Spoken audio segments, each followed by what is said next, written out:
Welcome to Women Awakening. I'm Cynthia James, and this network is about changing lives one woman at a time.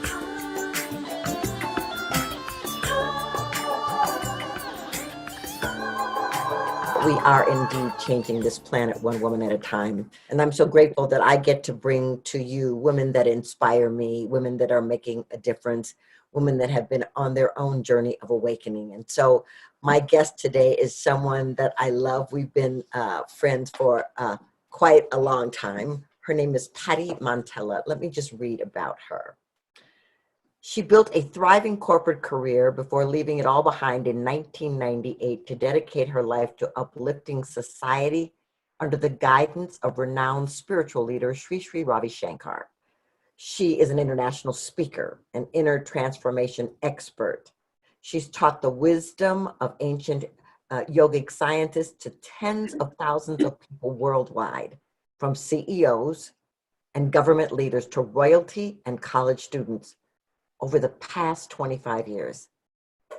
Through her work in key leadership roles with the Art of Living Foundation and the International Association of Human Values, Patti is globally recognized as a powerful agent of change. Welcome, Patti. Welcome, Cynthia. It's so good to be here. Well, I'm under really these crazy conditions. Exactly. Well, I'm really grateful. And you also just came out with a new book. What's the name of your book? My book's called Becoming Unshakable, Wisdom Learned on the Journey to Inner Freedom. Awesome. It's very exciting. And I know it's been a journey to create this book, and I want to come back to that. But I actually want to start with the fact of your reinvention. So you go from a corporate leader to now in support of human services and expansion. And so, how did you get there? I mean, what caused you to make that kind of a leap and move away from what some people would have called security? Oh, yeah. And the funny thing is, I was the one who loved security.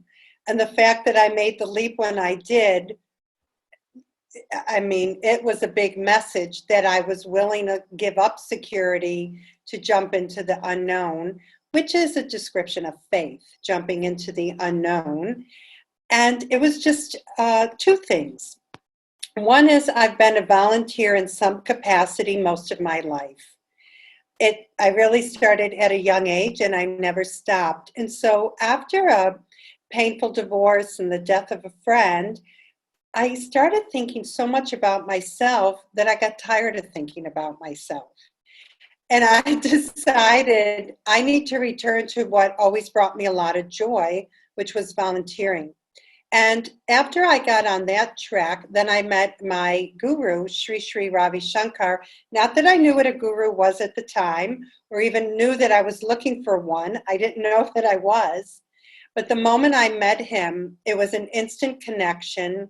And the work that he was doing in the world, even back then, was just such a representation of universal love that when he invited me to leave my career to work for him full time, I said yes. And I thought I would do it for 1 year. And that was in 98. And here we are today. And I'm still in India right now, serving in any way that I can. So obviously it was the best decision. Yeah, and you're a great teacher and a great carrier of the message. And what I love about what you just said is you had no idea when you said yes that you were going to be traveling around the world, to be with world leaders, to be teaching on all kinds of levels. It was just really about you saying yes to an inner calling. Absolutely. So when you were a child, did you have a spiritual underpinning? What was it like, spiritually? Well, I did. I was raised in a devoutly Catholic home in upstate New York. And I will say, my mother in particular, like most women, women are very spiritual beings. At least we express it more than men. And, or we have that tendency. And my mother was that way. She had a very strong faith. But I have to be honest, the religion and the structure of religion, I was resisting it from a very young age. It wasn't answering a lot of questions for me. So what worked for me was understanding, growing up Catholic, the love of Jesus, the idea of unconditional love, the idea of being of service in society, the idea of faith. These were strong foundational pieces for me. But when I started having deeper questions about why are we here, what's it all about, people found me annoying. They didn't like that I was asking those questions and basically told me to be quiet, not to ask those questions, which only made me want to find the answers even more. And so that was the beginning, I would say, at about 16 of really searching. I write in the book about a conversation I had with my dad, who I adore my dad. And he's a very patient man, but on our way to church one day, I said, yeah, I don't know about the whole Jesus thing because you've only told me this and I've read it. I need to find out for myself. So I'm not going to be going to church today. I'd like to find this out for myself. And my very patient New York City Marine Corps father let me know that as long as I was living under his roof, I would be going to church that day.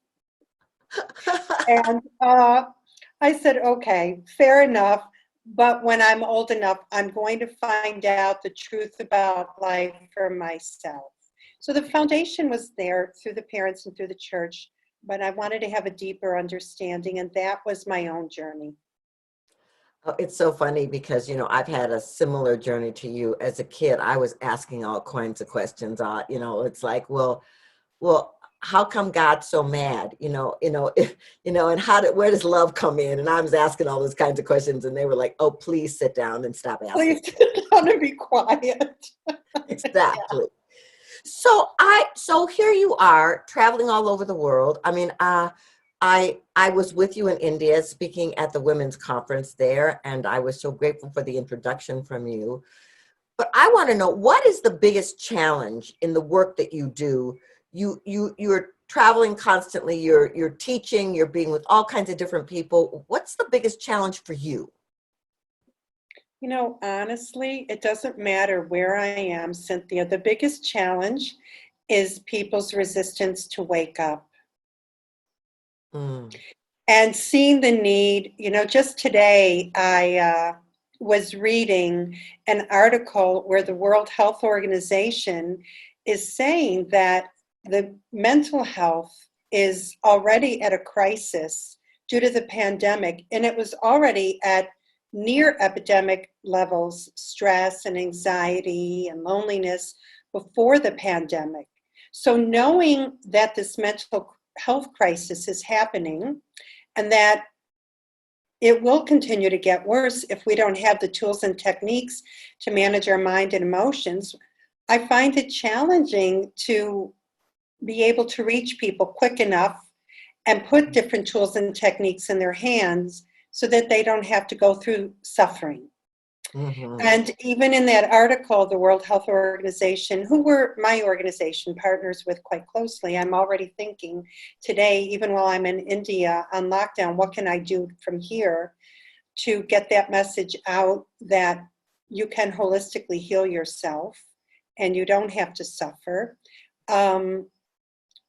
What can I do? Because they're saying it's going to take not governments, but civil society to come together and provide these tools and this wisdom that you and I share, and so many others who are awake share.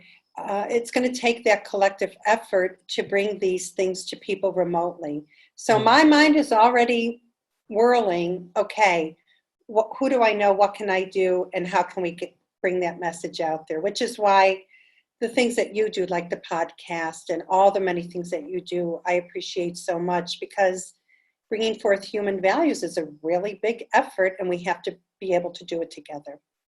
Absolutely, and I love that. And I actually, um, was recently facilitating a class for a group of educators, and it was all about mental health and self-care. So I love that you're bringing this forward.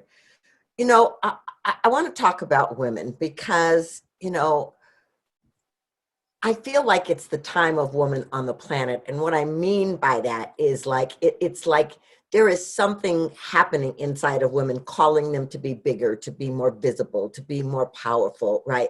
And yet some are really struggling with that. And so, you know, what do you feel is the biggest thing that's causing this inner struggle with women, you know, to bring their best self to the planet? Wow, that's a big question.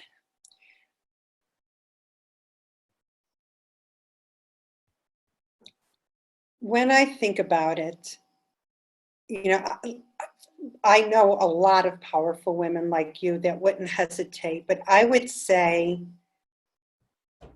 my perspective is that it's been so many years of a patriarchal society that many women have bought into the illusion that their voice can't be heard or shouldn't be heard, or they don't have something of value to say, which is absolute garbage. Because wars aren't created by women. You know, women, as you and I know, as women, we are natural teachers, we are natural healers. I'm a little late to the call because one of my soul sisters next door is really ill. And my whole world stopped in order to be an immediate caretaker for her. Then her mother came, then her other best friend came, all women. Because that's natural to us to be compassionate and to heal. And yet we have this incredible inner strength where we don't get so much credit for it. And so that's the way it is. But we can do anything that we set our mind to, and many things. So I think it's just women like ourselves and all the strong women that you know, especially the pioneers.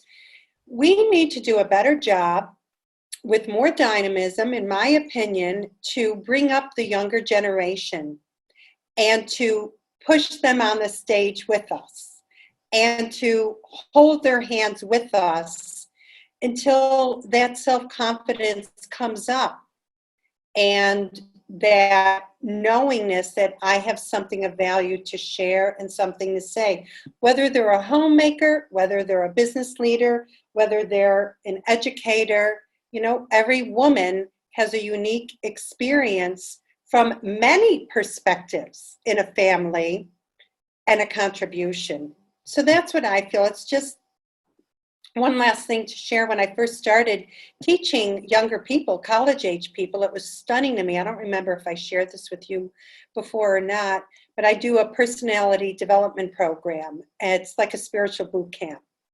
And the first thing I noticed about college age people is the young men all were afraid to fail, and the young women all had a lack of self-confidence.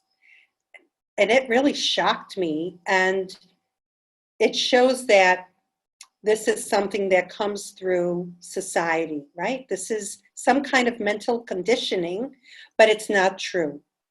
So if people like you and I, who have the experience and wisdom with us now, can lift other women up, I think they will appreciate it. We will feel good. And the number of women out there having a voice will really increase dramatically. And it needs to. Yeah, absolutely. I was so astonished when I was in India and woman after woman got up that had created extraordinarily powerful ways of being, and they all started from, you know, trusting themselves and listening to themselves and taking one step at a time to move forward. So you know, I think that you're right, that if young women, if women can just tap into that inner knowing, the essence of who they are, something incredible happens. So I have one last question for you, but first of all, I want to tell people how to find you. How do people find you? How do they get your book? What's your website? Tell us how to find you. Well, I have to stop for a minute and think because your smile is so dazzling all the time. It's such a joy to see your face. So the easiest way is my website, and everything's pretty much my name because I have a different kind of name. There aren't many Patti Montellas out there. I spell it PattiMontella. So my website is PattiMontella.com. I'm on Instagram, Facebook, and Twitter under PattiMontella.com. And you can get the book, Becoming Unshakable, on Amazon, or search for Patti Montella with an I.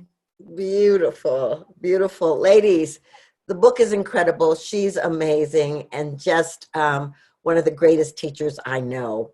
Thank you so much. So the last thing I want to ask you is the same thing I ask every person at the end of my podcast. What do you want women to know? What's the one thing you want women to know about awakening?